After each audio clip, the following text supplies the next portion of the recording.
Hello दोस्तों, hydraulic and पेनोमेटिक्स का second part video लेकर आप लोगों के बीच हाजिर हुआ हूँ।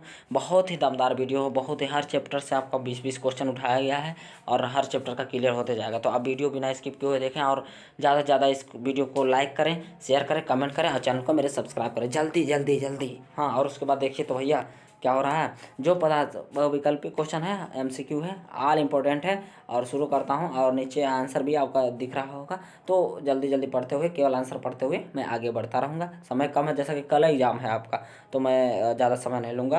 तो कमेंट में बताइएगा वीडियो कैसा लगा और लाइक जरूर करिएगा। जो पदार्थ सामान्य ताप पर बहने का गुण रखते हैं वो तरल कहलाते हैं। वायु तथा पानी मुख्यतः उदाहरण है आदर्श तरल का। वायु तथा पानी मुख्यतः उदाहरण है आदर्श तरल का। निम्न में से कौन तरल पदार्थ कहलाते हैं? ये सभी देखिए, द्रव, गैस, वाष्प, ये सभी पदार्थ कहलाएंगे। आदर्श तरल को अन्य किस नाम से जाना जाता है? तो पूर्ण तरल के नाम से। दाब परिवर्तन के से द्रवों के आयतन में परिवर्तन होता है तो नगण्य होता है। तापमान बढ़ने से गैसों का आयतन बढ़ जाता है। अपेक्षिक भार को दर्शाया जाता है स्मॉल w से। यदि किसी तरल के v आयतन तथा भार w, तो उसका अपेक्षिक भार क्या होगा? स्मॉल w बराबर कैपिटल W अपन v, जो पहले वीडियो में बता चुका हूँ। अपेक्षिक आयतन की इकाई होती है मीटर की प्रति किग्रा। किसी किसी तरल का वह गुण जिसके कारण उसकी एक परत का दूसरी परत पर फिसलने का विरोध होता है श्यानता कहलाता है। SI प्रणाली में गतिशील यानी परम श्यानता का मात्रक क्या होता है? तो न्यूटन सेकेंड प्रति मीटर स्क्वायर होता है। तरल का वह गुण जिसके कारण बाहरी दाब लगने से उसके आयतन में परिवर्तन होता है क्या कहलाता है? संपीड्यता कहलाता है। सतह से अणुओं के आकर्षण के कारण उत्पन्न होता है तो तरल तनाव। सैद्धांतिक तथा व्यवहारिक आधार पर तरल कितने प्रकार के होते हैं? 2 प्रकार के होते हैं। पृथ्वी की सतह के, देखिए अब चैप्टर दूसरा हो गया प्रेशर एंड इट्स मेजरमेंट।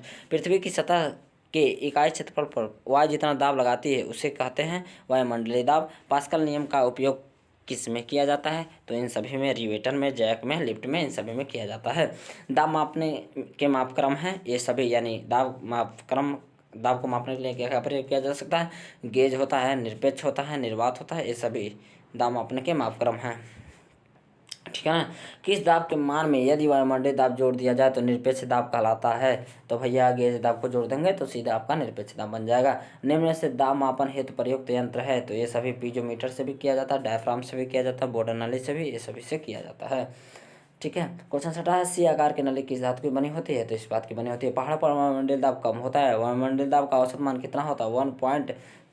1.0332 की ग्राम प्रति सेमी स्क्वायर, जो मैं पहले वीडियो में बता दिया हूँ। यानी आप कह सकते हैं 1.0332 की ग्राम प्रति सेमी स्क्वायर वायुमंडल से घटते क्रम में दाबों को प्रदर्शित करते हैं ऋणात्मक यानी निगेटिव गेज दाब द्वारा। वायुमंडल से अधिक मान के दाबों को प्रदर्शित किया जाता है धनात्मक गेज दाब द्वारा। ऋणात्मक गेज दाब को अन्य कौन सा दाब कहते हैं? तो निर्वात दाब कहते हैं, चूसर दाब, यानी ये भी दोनों कहते हैं, निर्वात दाब, चूसर दाब दोनों। ठीक है। वायुमंडलीय दाब को मापते हैं बैरोमीटर द्वारा। कौन सी दाब मापी केवल दाब में तापांतर को ही बताती है? तो भेददर्शी। चैप्टर 3 जो जैसा कि मैं बता दूं, आपका 9 चैप्टर है, इसमें पहले भी बता चुका हूँ। द्रव का प्रवाह यानी फ्लो ऑफ फ्लूइड्स। संतत्य समीकरण है A1V1 = A2V2। ऋणात्मक संख्या का गणितीय रूप है RN = VD/U।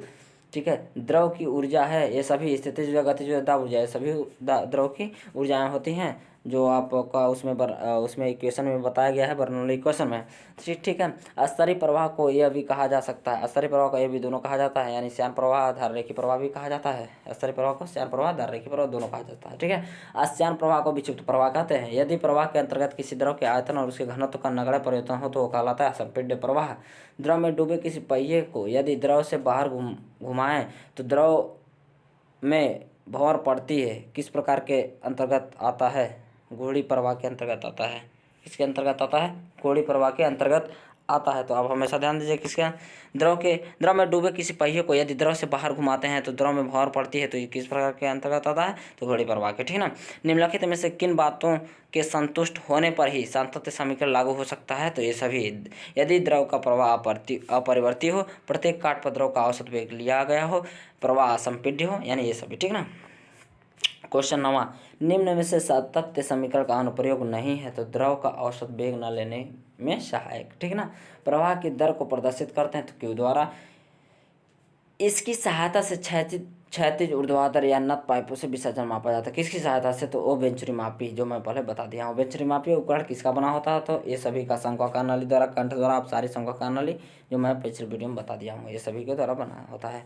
बर्नौली प्रमेय का सरलतम उपयोग है पिटाट नली, ठीक है ना, पिटाट नली सरलतम उपयोग है। आरएफएस मीटर का विसर्जन गुणांक कितना होता है? 0.61 होता है। आरएफएस मीटर का विसर्जन गुणांक कितना होता है? तो 0.61 होता है। वेंचुरी मीटर का विसर्जन गुणांक होता है 0.98, ठीक है। आरएफएस का होता है 0.61 और वेंचुरी मीटर का होता है 0.98, ठीक है ना। नलों में प्रवाह, चैप्टर है 4th, फ्लो थ्रू पाइप्स, ठीक है। नलों में प्रवाह यानी फ्लो थ्रू पाइप्स, तो इसका ऑप्शन है। किस सूत्र का प्रयोग करके शीर्ष हानि ज्ञात की जाती है? तो V1 V2 का होल स्क्वायर अपान 2G को करके निकाला जाता है आपका शीर्ष हानि। पाइप की गति पर नियंत्रण स्थापित करने के लिए क्या आवश्यक है? तो ये सभी anchor block, clamp, piping support, ये सभी। वे वाहिकाएं जिनमें द्रव उनको बिना पूरा भरे प्रवाहित हो जाता है क्या कहलाता है? चैनल, ठीक है। अनुप्रस्थ काट के आधार पर पाइप कितने प्रकार के होते हैं? 2 प्रकार के होते हैं। लंबाई के आधार पर पाइप कितने प्रकार के होते हैं? तो आप होते हैं डी, ए व बी दोनों, यानी कहने का मतलब है डी का ऑप्शन सही है, यानी ए और बी दोनों होते हैं, छोटे पाइप, लंबे पाइप। लंबाई के आधार पर कितने प्रकार के होते हैं? 2 प्रकार के होते हैं, छोटे पाइप, लंबे पाइप, ठीक है ना।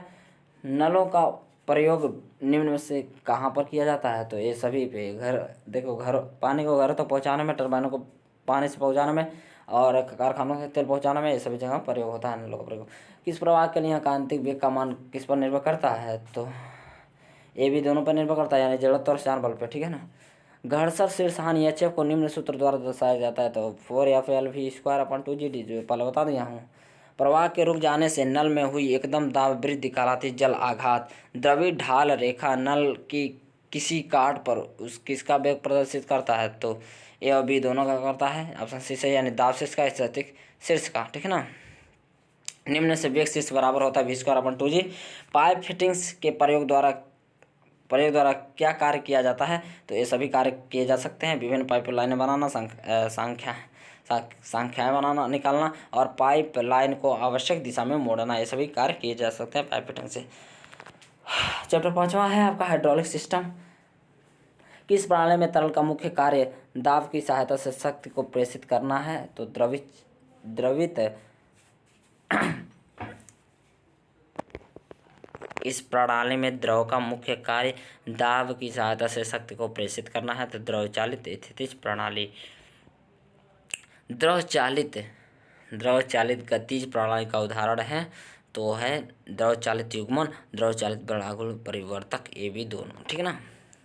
हाइड्रोलिक प्रेस का प्रयोग किन कार्यों के लिए किया जाता है? तो ये सभी कार्यों के लिए, छेदन करने के लिए, इस्पात के प्लेटों को काटने के लिए, पता निरीक्षण करने के लिए, ये सभी।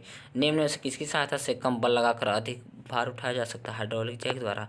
हाइड्रोलिक प्रेस में कितने स्थिर सिलेंडर होते हैं? 2 सिलेंडर। सिलेंडरों तथा पाइप को किस द्रव द्वारा भरा जाता है? तो ये भी दोनों द्वारा, पानी तेल दोनों द्वारा भरा जाता है। प्रेस की दक्षता का मान होता है 0.8 से 0.85 तक।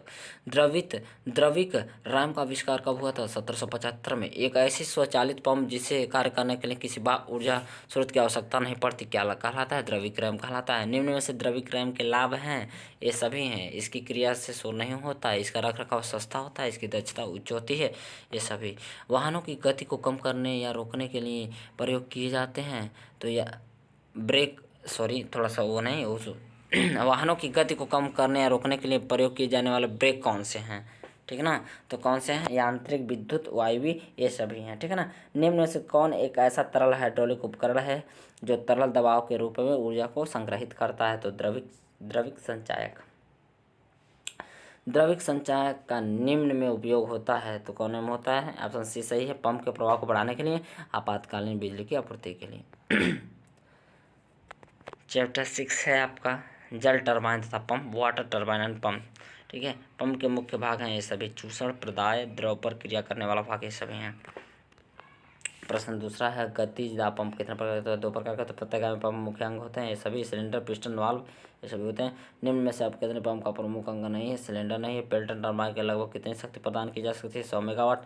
पेल्टन व्हील टरबाइन का आविष्कार किसने किया था? पेल्टन ने किया था। निम्न में से जल टरबाइनों का प्रमुख अंग नहीं है? प्रदाय, जलाशय से पानी को टरबाइन तक पहुंचाने वाला मार्ग का कहलाता है पेन स्टॉक कहलाता है। फ्रांसिस टरबाइन के अस्तर में फलकों की संख्या कितनी होती है? 16 से 24 होती है फ्रांसिस टरबाइन में। ठीक है। कप्लान टरबाइन में रनर की ब्लेडों की संख्या 3 से 8 होती है। प्रत्यागामी पंप की दक्षता क्या होती है? 50 से 90%। निम्न में से गियर पंप के प्रकार हैं, ए बी दोनों हैं, यानी बाह्य गियर, अंतः गियर। ठीक है। कौन सी टरबाइन की पानी के मध्यम शीर्ष 25 मीटर से 250 मीटर तक के लिए प्रयोग की जाती है? तो फ्रांसिस टरबाइन। चैप्टर 7वां है ऑयल पावर हाइड्रोलिक्स तथा न्यूमैटिक प्रणाली का परिचय। Introduction of oil power hydraulic and pneumatic system. शक्ति संचरण के प्रकार हैं, ये सभी हैं मैकेनिकल, इलेक्ट्रिकल मोड, वायु चालित सिस्टम, हाइड्रोलिक सिस्टम, ये सभी हैं। वायु चालित सिलेंडरों की दबाव रेंज होती है लगभग 10 किग्रा प्रति वर्ग सेमी।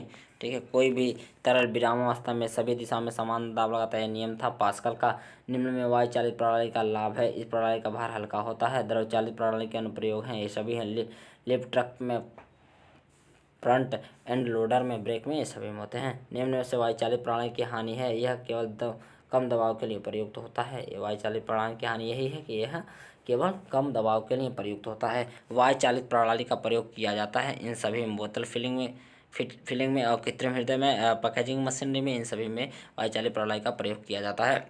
द्रव चालित प्रणाली में किसका प्रयोग किया जाता है? तो ये भी दोनों, या पेट्रोलियम तेल का, सिंथेटिक तेल का भी प्रयोग किया जाता है। संपीड़ित वायु का प्रयोग किस प्रणाली में किया जाता है? तो वायु चालित में संपीड़ित वायु का। पास्कल के नियम को निम्न सूत्र से दर्शाया जाता है। तो P बराबर रो जी एच, यही है आपका पास्कल का नियम जो कन्वर्ट हो गया है। तो P बराबर रो जी एच, ये पास्कल का नियम है जो F/A से निकल के आता है। ठीक है ना। द्रव चालित प्रणाली के घटक हैं। Component of hydraulic system. Hydraulic pump कितने प्रकार के होते हैं? 3 प्रकार के होते हैं। फिल्टर के स्थान के अनुसार फिल्टर के प्रकार हैं, ये सभी हैं। इनटेक, दबाव लाइन, रिटर्न लाइन, ये सभी हैं। हाइड्रोलिक सिस्टम के मुख्य घटक हैं, ये सभी। फिल्टर, पंप, एक्चुएटर, ये सभी हैं हाइड्रोलिक सिस्टम के मुख्य घटक। हाइड्रोलिक सिस्टम के आंतरिक व बाहरी रिसाव को रोकने या संदूषण को बाहर करने के लिए प्रयोग किया जाता है। सील होता है। लीकेज को वर्गीकृत किया जा सकता है आंतरिक व बाह्य, यानी ये सी ऑप्शन सही है, ये भी दोनों है। सील का कार्य है, ये सभी कार्य हैं, दबाव बनाए रखना, आंतरिक व बाहरी रिसाव को रोकना, धूल कणों को के सिस्टम में प्रवेश करने से रोकना।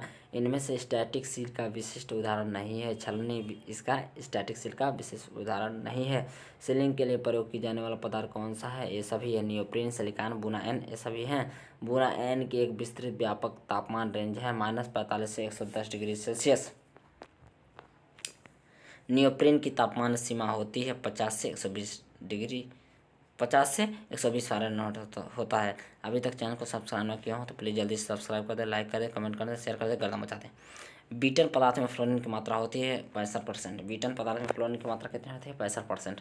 निम्न में से किसका न्यूनतम ऑपरेटिंग तापमान 28 डिग्री सेल्सियस होता है? तो बीटन का। हाइड्रोलिक पैकिंग के लाभ हैं, तो ये सभी हैं। इन्वेंट्री लागत कम होती है, न्यूनतम अधिष्ठापन लागत होती है, उपकरणों का डाउन टाइम कम होता है, ये सभी होते हैं। हाइड्रोनिक मोटरें होती हैं, ये सभी होते हैं। फिर विस्थापन मोटर होती है, अनियमित विस्थापन मोटर होती है, रोटरी एक्चुएटर है, ये सभी हैं। ठीक है ना। लास्ट चैप्टर है आपका वायु चालित प्रणाली के घटक, कंपोनेंट ऑफ न्यूमैटिक सिस्टम। जल्दी जल्दी वीडियो को शेयर करें, लाइक करें, कमेंट करें, चैनल को जल्दी जल्दी सब्सक्राइब करें। वायु प्रणाली में प्रयुक्त EFRL का पूर्ण नाम क्या है? यानी फिल्टर, रेगुलेटर, लुब्रिकेटर। क्या होता है? Filter, regulator, lubricator. वायु चालित प्रणाली में प्रयुक्त कंप्रेसर है, ये सभी हैं। रोटरी, अपकेंद्री, अक्षीय प्रवाह, ये सभी हैं। निम्न से दाब नियामक का कार्य है इन सभी में। ठीक है। वायु उपकरण में, एयर मोटर्स में, द्रव्य प्रणाली में, ये सभी होता है। संपीड़ित वायु प्रयुक्त प्रणाली में न उपस्थित होने वाला वाल्व है दाब गेज। विद्युत ऊर्जा को यांत्रिक ऊर्जा में कौन बदलता है? तो विद्युत मोटर बदलता है। वायु में जल वाष्प या नमी को किसके द्वारा हवा से अलग किया जाता है? एयर ड्रायर द्वारा। वायु चालित प्रणाली में प्रयुक्त एक्चुएटर्स को कितने भागों में बांटा गया है? 3 भागों में। डबल अभिनय सिलेंडर का उपयोग किया जाता है इन सभी में। मोटरसाइकिल में, रोबोटिक्स पर अनुप्रयोग, चिता अनुप्रयोग में, इन सभी में किया जाता है। या फ्यारल में उपस्थित प्राथमिक घटक नहीं है नियोप्रीन। डबल एक्टिंग सिलेंडर का लाभ नहीं है। प्रत्येक गति में संपीड़ित वायु का उपयोग करना, ये इसकी मतलब लाभ नहीं है। निम्न में से सिंगल एक्टिंग सिलेंडर का गुण है वायु की कम खपत। वायवीय सिलेंडर के वे कौन से घटक हैं जिनको स्नेह की आवश्यकता क्या होती है? आवश्यकता होती है तो क्या है, ये सभी है। रॉड सील, ट्यूब गैस्केट और पिस्टन सील ग्रो, ये सभी हैं। ठीक है। किसका उपयोग दिशा प्रवाह दबाव के नियंत्रण व नियमन और निगरानी के लिए किया जाता है? तो नियंत्रण वाल्व का। अशुद्धियों से छुटकारा पाने के लिए आवश्यक वायु उपचार। तो ये यहीं तक का रहा मेरा वीडियो। चैनल पर नया हो तो जल्दी जल्दी सब्सक्राइब कर दें, कमेंट में जरूर बताएं, लाइक जरूर करें। बहुत बहुत धन्यवाद यहाँ तक वीडियो देखने के लिए। जल्दी जल्दी सब्सक्राइब करें। धन्यवाद धन्यवाद धन्यवाद।